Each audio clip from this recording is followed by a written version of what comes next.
আমরা যদি বাংলাদেশের মানুষ ঐক্যবদ্ধ থাকি এবং বাংলাদেশের মানুষের যত নেগেটিভ জিনিসই থাকুক না কেন, কিছু পজিটিভ জিনিস আমাদের দেশে মানুষের আছে আলহামদুলিল্লাহ। এর মধ্যে একটা জিনিস হলো, কোনো দুর্যোগ যদি জাতীয় পর্যায়ে আসে, দেয়ালে যদি পিঠ ঠেকে যায়, তখন দেখা যায় আমাদের দেশে মানুষ ঐক্যবদ্ধ হয়ে যায়, সবাই কাঁধে কাঁধ মিলিয়ে নেমে যায়।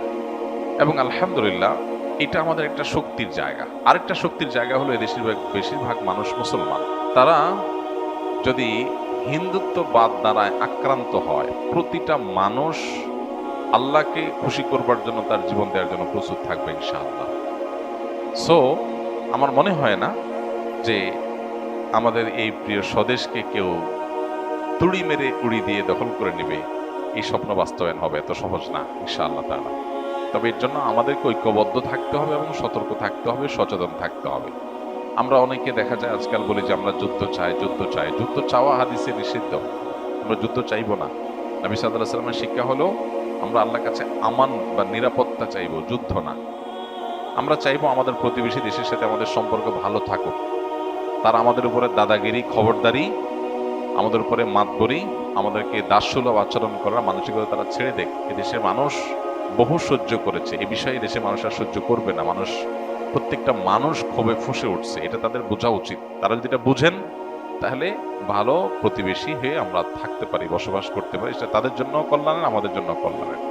তা না হলে এদেশের মানুষ এই জাতীয় দুর্যোগে কাঁধে কাঁধ মিলিয়ে শুধু মুসলমান নয়, অন্য ধর্মাবলম্বন আমরা আশা করি তাদের উল্লেখযোগ্য সংখ্যক মানুষ এদেশের স্বাধীনতার স্বার্থ রক্ষা করার জন্য কাঁধে কাঁধ মিলিয়ে কাজ করবে ইনশাআল্লাহ তাআলা। আমার মনে হয় এটা তারাও জানে, আমাদের প্রতিবেশী ভাইরাও জানেন যে বাংলাদেশে মানুষ তাদের জাতীয় দুর্যোগে তারা কিভাবে কাঁধে কাঁধ মিলিয়ে দাঁড়ায়। বহুবার আমরা এটা প্রমাণ করেছি, জাতি এটা প্রমাণ করেছে যে জাতীয় দুর্যোগে মানুষ ঐক্যবদ্ধ হয়ে যায়, সকল ভেদাভেদ মানুষ ভুলে যায়। সেটা আবারও প্রয়োজন হলে মানুষ করবে।